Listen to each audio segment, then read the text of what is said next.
there. Congratulations. I'm Dr. Anthony Chow, and I want to take you on a personal tour. And we also have a graduate with us, Sam. Let's say hi. Hello. And her father. Hi. So let's start the tour. So this is the fourth floor. So we are located right one floor below the president and the provost. And so let me show you where all the magic happens. So this is our hallway. So this is where all of our staff are. So as over the years, so we went online in 2009, and so pretty much after we went online, all of our students are online, and so our faculty and staff started to move away as well, right? So it's one of those things where, hey, if I can teach from somewhere else, do I really need to necessarily be here? Probably we don't have any face-to-face students. And so our office spaces have kind of shrunk, but appropriately so, right? So everyone that needs an office, right, Alfredo has an office, right? So anyway, so it starts all the way here. So TC, our IT support person, Vivian Zuo, who's our events coordinator, Fabiola, student advisor, Rotha, who is kind of our money person, so very important, and also Christina, who's our office manager and budget officer. So here's our space. So here's the suite. So you'll see in our suite, of course, we have to have tech. So we have two types of tech. We have this Holo, a hologram fan, right? So the fan spins so fast that it's actually able to produce these images that is driven by custom software that we're using. And then we also have kind of a information board. So we're always providing information about our resources. So this is our suite, and then let's come into the suite. So you'll see here history of the school. So the first classes were taught in 1928, and that really kind of started with the academic library, right? And then it became the School of Information or the degree granting program, as you can see, into the 50s. So, we first became accredited in 1979, and we are the oldest accredited library and information science program in the States. And kind of see again our various chairs. In 2009, we went into online. So over here is some new additions. So this is from the Ukraine. So one of our new faculty, Dr. Yulia Gozart, is from Ukraine. And so what we did is we created a fundraiser, myself and Dr. Gozart and also Dr. Sue Allman. We created a fundraiser and we were able to purchase a digital scanner to help them start to scan some of their records and archives that need to be preserved as part of the war, right? And then the great thing about, so you give and good things happen. So we were able to raise about $6,000, but then a international organization called Window what we're doing, and they basically increased our fundraising by tenfold. And so between our efforts, we have created the first digital library for Ukraine. Right? So that happened right here. And it's just the power of, if you want to try to make a difference in the world, you just got to try to do something, right? And again, Dr. Gozart deserves all of the credit because she is from Ukraine and she wanted to do something to help her people. And so she came to me with the idea. We did it. So also, we must brag that last year, and I don't think we won it this year, but last year we won the chapter of the year. So our iSchool student chapter was a chapter of the year. I'm very proud to say. So, okay, so not very exciting, but our break room, very important. So you may know that Dr. Chow loves coffee. And so this Keurig machine is my best friend because it constantly delivers coffee without lecturing me or getting mad at me. So, but yeah, this is the break room. Of course, the copier, we just don't use that much anymore.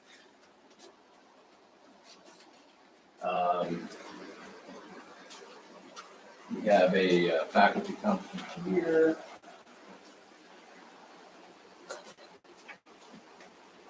So the space is designed so that you can connect wirelessly with a wireless keyboard, and you can throw your screen up on the TV here on the wall. So it's a nice little meeting room here.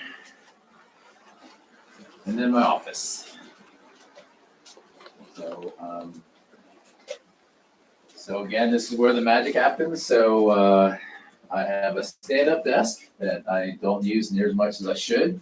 And then I have a meeting area here that is, again, wireless. So so part of the key to working these days is to have two screens, right? So I have my main screen here, but then I throw and extend my screen over here.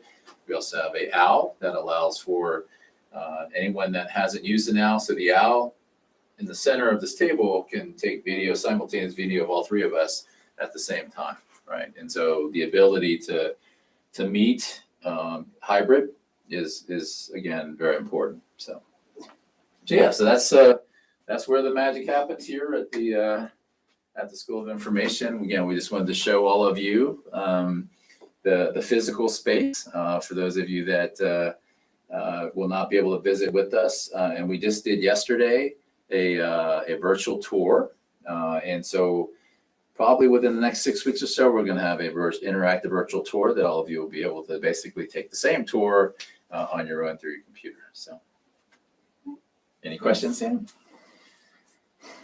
Okay. Do you guys do like Zoom meetings on the big screen? Yeah. So, okay. Yeah, absolutely. Yeah, Zoom meetings and yeah. And Dr. Chow's getting older and older, so I can see my eyesight's worse and worse, so I need to make it real big. So. All right, well, that being said, that concludes our physical tour upstairs.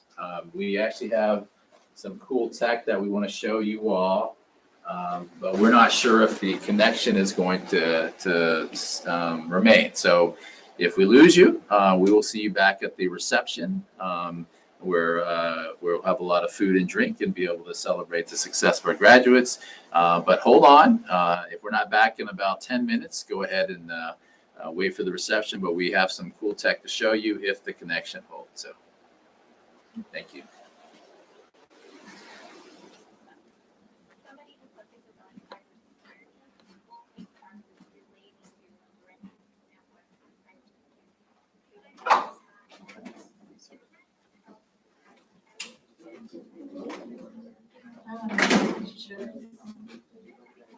Oh yeah, and did you guys want to take a picture by the wall? Oh, You did, okay.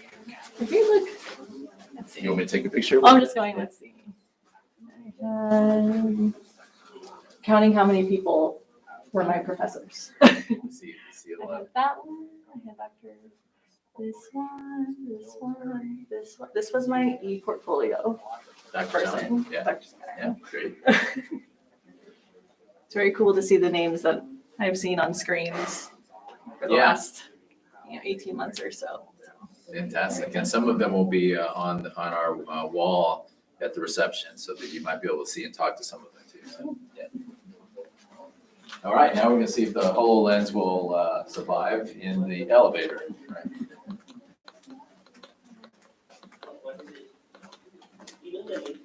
So you're going to be able to take any time off after this? We're going to see it later. Oh, right. No rest for the weary. Yes. That's what's exciting. Virtual meetings, what we do every day now. Pretty much, yeah, for all of us, exactly. Yeah, and I had the strangest meeting I think I've ever had with the Northern Cheyenne a couple hours ago, where it was just me and another project manager, and I was on a phone call with one of the directors, and she was on a phone call with other director, and then we also had text and email going. So we literally had like 6 streams of communication, and we weren't in one room at one time, or even one Zoom room at one time. So, but it actually worked out pretty good. So I told the project manager, thank you for the weirdest, strangest meeting we've ever had, but we actually got some stuff done. So. I'll meet you there. Okay, yeah, I'll see you. I'll meet you guys at the bottom.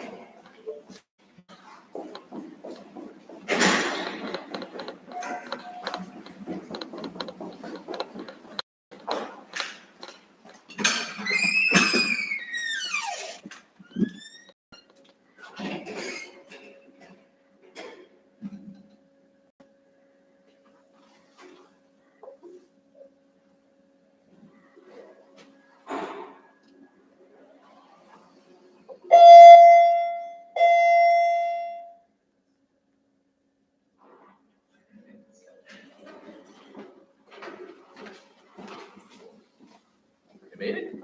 All right. There you go. Time to play with some toys.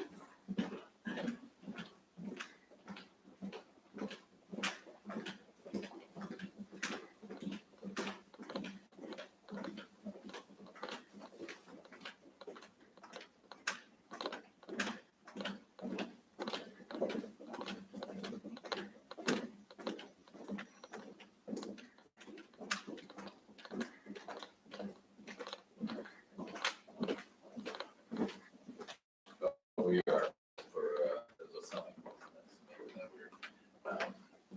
poised for a huge enrollment jump. So.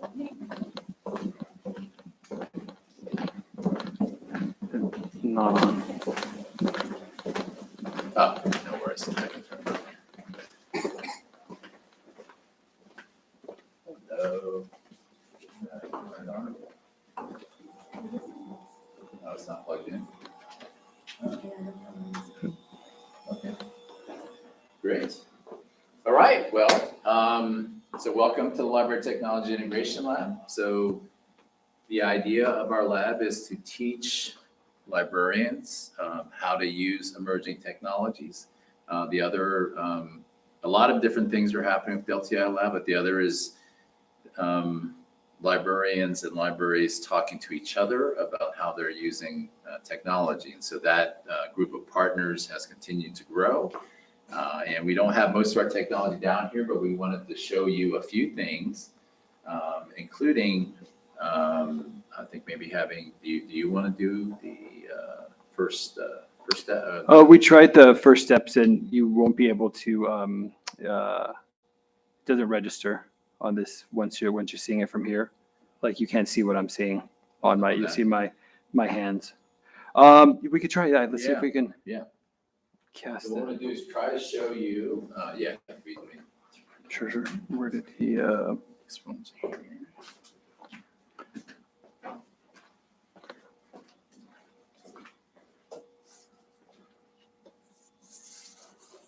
where is this bad boy?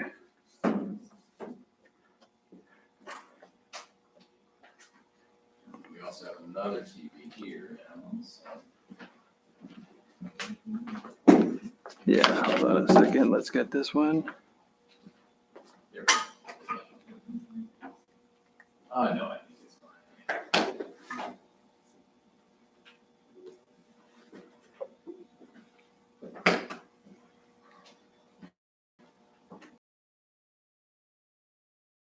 This is my second year here, so whenever you get a new position,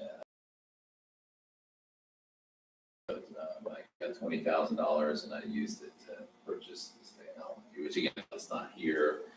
We don't feel comfortable. That's the only point of entry, right? And so it's upstairs in our, but we have the extended reality suite, which basically means virtual reality, mixed reality, which is what that is, and then augmented reality, which is what that is. So this kind of training is critical because everyone is using this technology now. Trying to. But like even in my office, we do not know how to use it and go to YouTube and places like that and Exactly. and get that. And we have no one to question. We have no place to go. This Exactly right. Why Can is you manually? it working this way? Exactly right. I'm glad you mentioned that because I think that, libraries have been fueled. So the joke in libraries is that be prepared for technology you've never seen in January and February, right? Why? Because of Christmas.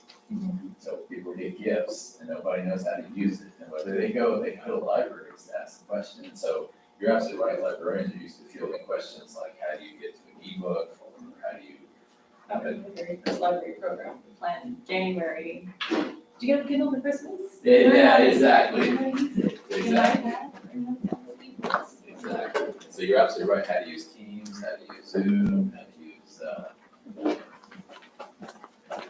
so if you see, there should be a cast. Yeah, what happens is when it's these two TVs, they have remotes, but when you turn one on, they're on the same frequency.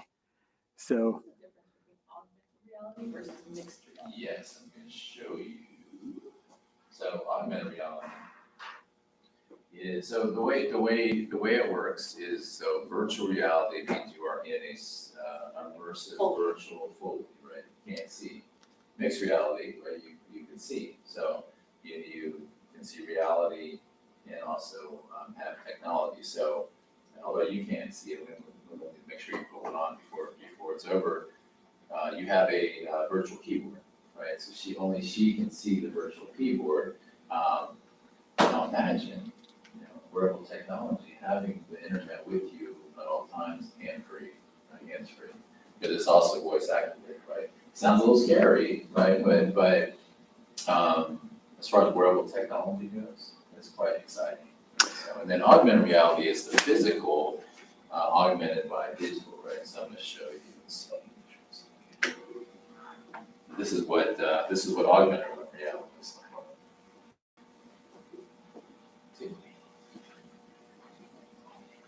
So you have the prints, and then you have with your phone. You now have TC. digital as well.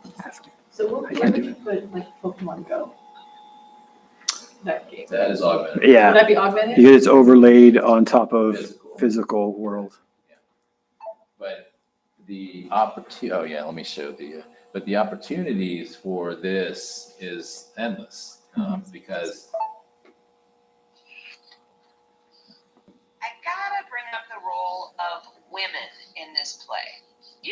One interpretation could be that you portray women in Hamlet as weak, obedient, and dishonest. One interpretation. If thou seest the women in Hamlet's world as merely treacherous, perhaps that speaks to the reader's character as well. Touche. But it seems So the university president was here a couple of weeks ago, and so when she saw this technology, she immediately said, "So we could create a virtual version of me, and I can personally welcome any student or new student or parent with our marketing material, right?" And so just think about that for a second.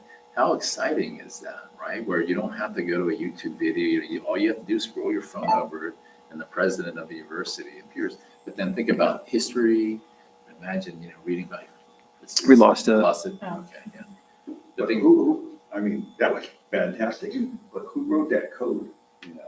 That, obviously there was a lot, Yeah. somebody pre-programmed Yeah. that